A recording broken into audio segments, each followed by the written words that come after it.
Hello my friends, welcome back to my channel. It is Mike here once again. How lovely to see you. How are you doing? Please write in the comments below. I want to know how you all are. It has turned into a grim, grey, drizzly kind of day here in South Wales, and so obviously thoughts turn to tea and books, as they very well should. I just filmed an accidental video about the book that I'm currently reading. I will link it below. It's on my Kindle, and I kind of briefly speak about how I really enjoy reading my Kindle for a change, but now I can't wait to get back to an actual physical book. I do miss how tactile, it's the act of turning the page, I think. Anyway, so I happen to have about my person in my lap a pile of books that I haven't read yet that are I've been on my shelves for a little while, some of them, and some of them are brand new, and they kind of look like they would be really, really nice autumnal reads. And as I'm in that autumn mood, because it's my absolute favourite month, I thought I would just talk you through some of the books that I am thinking of reading this season. I've just had my first maple latte from Starbucks. It was quite nice. It wasn't as sweet as you think it would be, because maple syrup isn't just sweet. There is a kind of depth to it. So I do recommend, but it is not quite in the same realms as the pumpkin spice latte. Sorry, Starbucks, a nice second, but not first. So the books that I have here, I think are suitably kind of autumnal, kind of cozy, but maybe a little bit creepy, suitable for September, October, in this sort of grim Sunday afternoon weather. And I can't wait to finish the book that I'm reading to pick up one of these. So I'm going to just jump right in. This is the one that's on top. So this first one is The Huntress Storm by Sarah Driver. And this is the third part in the Huntress trilogy, the final part. I've read the first two and loved them. And I'm yet to read this. And this has been on my shelf since I went to Hay on Wye earlier on this year.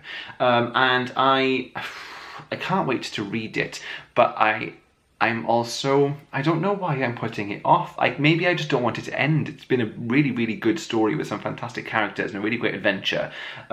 It's about a young girl called Mouse, and she lives on a pirate ship sailing the frozen seas, and basically the world is freezing over because the three storm opals are missing, and she needs to find them and unite them to bring a peace back to the world. And it's full of just adventure and magic, and it's a really, really good story. Can't wait to read this, and I feel like it would be kind of autumnal reading, kind of like dark, stormy, well, storm, and with today's weather, how apt. So that's on my kind of list, fancying that. Let's go for a bit of this one then. This is a thriller by Clare Mackintosh. This is I See You, and I've read Let Them Lie, I can't remember what it's called, by Clare Mackintosh. Ooh, I'm dropping a book. I've dropped that book twice now, and I've bent the cover, and that really hurts my soul, but it's okay, I can deal with it. So I've read her most recent novel. I read it this year, and that was my first Clare Mackintosh, and I really, really enjoyed myself. Now that was a page turner, and it just zipped through it. So this book, when Zoe Walker sees her photo in the classified section of a London newspaper, she is determined to find out why it's there. That is creepy. There's no explanation, just a grainy image, a website address, and a phone number. She takes it home to her family, who are convinced it's just someone who looks like Zoe, but the next day the advert shows a photo of a different woman, and another the day after that. Is it a mistake, a coincidence, or is someone keeping track of every move they make? That does sound really intriguing, and I just feel like there's leaves and there's all rain on the actual picture, and I think that this time of year a thriller does fit really, really well. And we just finished watching The Fall again on Amazon Prime. Oh, just such a good programme. If you haven't watched it, it's perfect for this time of year. Really enjoying Bodyguard on BBC One as well. That's fab. Crime, thrillery, dark and dismal, but in a glorious autumnal way. So that could be next. Something different. This one, which I bought. So it's Sarah Perry's The Essex Serpent, and I bought this last Christmas, and it's been sitting on my shelf waiting to be read. And I bought it because I've heard fantastic things about it, but I did also want to read a novel this year that is different to what I would normally read. I do love a bit of crime and young adult and magic and middle grade and science fiction. I need to sneeze. It's right there, but it's not happening. That's really, really annoying. So I bought this in an attempt to broaden my reading horizons, and I'm yet to actually get to it. But I have actually read the first chapter, because I was doing this thing recently. I read a really, really good book before the really, really good book I read recently, and I was picked up a bunch of books afterwards and read the first chapter, and I was like, what do I want to read? I can't decide. So I have read the first chapter, and it just feels like it would work this time of year. It's historical fiction, London 1893. When Cora Seaborn's husband dies, she steps into a new life as a widow with as much relief as sadness. Her marriage was not a happy one, and she never suited the role of society wife. Accompanied by her son Francis, a curious, obsessive boy, she leaves town for Essex, where she hopes fresh air and open space will provide the refuge they need. When they take lodgings in Colchester, rumours reach them from further up the estuary that the mythical Essex Serpent, once said to roam the marshes claiming human lives, has returned to the coastal parish of Aldwinter. Cora, a keen amateur naturalist, could have got that wrong, with no patience for religion or superstition, is immediately enthralled, convinced that what the local people think is a magical beast may be a previously undiscovered species. As she sets out on its trail, she is introduced to William Ransom, Aldwinter's vicar. Like Cora, Will is deeply suspicious of the rumours, but he thinks they are founded on moral panic, a flight from real faith. As he tries to calm his parishioners, he and Cora strike up an intense relationship, and although they agree on absolutely nothing, they find themselves inexorably drawn together and torn apart, eventually changing each other's lives in ways entirely unexpected. So it sounds really, really different for me, and I do fancy it.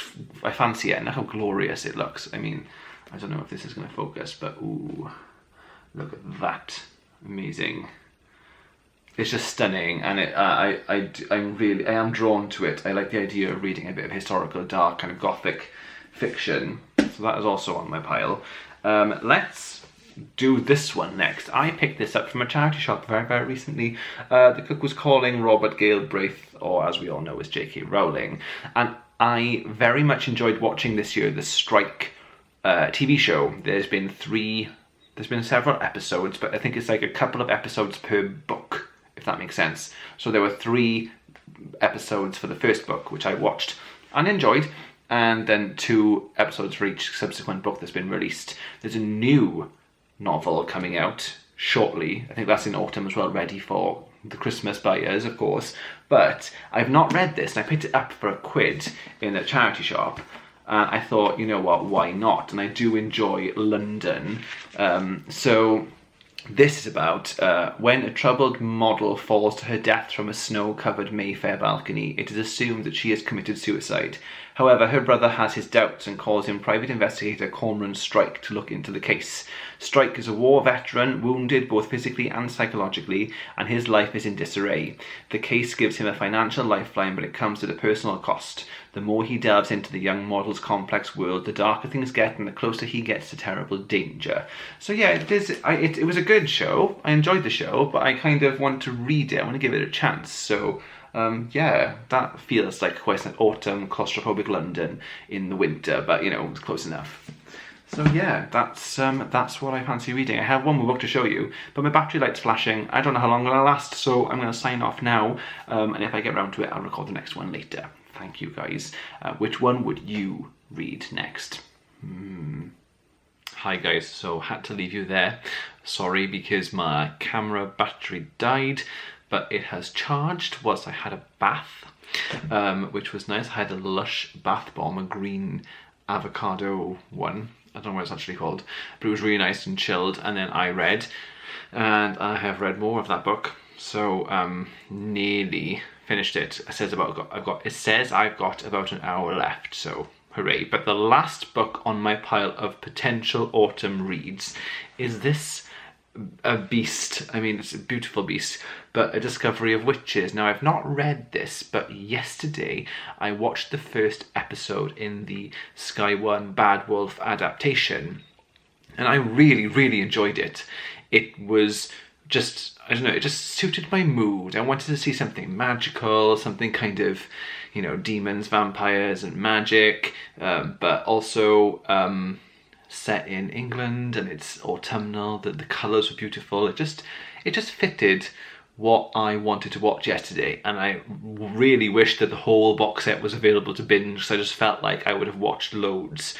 But it's only on once a week, and I find myself with this rather large volume, 700 pages.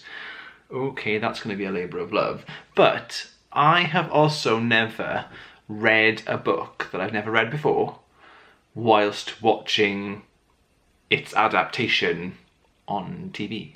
That's never happened before. So I'm quite intrigued with the idea of maybe reading this next out of my pile of autumnal reads. Perhaps I could read this book, and as the events happen in the book, experience them on the TV as well. I don't know. Has anyone else ever done this? You know, I've always either read the book before seeing the film or the TV show, or afterwards. I've never read one at the same time. So I am a bit intrigued, and the story did intrigue me. Oh, sorry, for those of you who don't know what this is. Okay, where does it say? Where did it say what this book's about? It just says, a world of witches, demons, and vampires, a manuscript which holds the secrets of their past and their key to their future. Diana and Matthew, the forbidden love at the heart of it. So that's the only bit that puts me off, is this whole romance thing. I don't really read romance. I don't mind romance in things, but I don't know. But it's witchcrafty, it's coming up to Halloween, fits my mood, so I might read this next. So that is my pile of potential next reads, my TBR for autumn. Have you guys read any of those? What did you think? Any good? Any should go straight to the top of my pile? Any I should just not bother with? Probably not, hopefully not. And yeah, I hope, what do you guys like to read in autumn? Do you have a pile of your own? Or are you going to reread some stuff which is kind of potentially very autumn, or I can't speak. Are you going to reread some stuff that is autumnal in flavour? Let me know in the comments below. I will speak to you guys soon. Thank you very much for watching. Bye.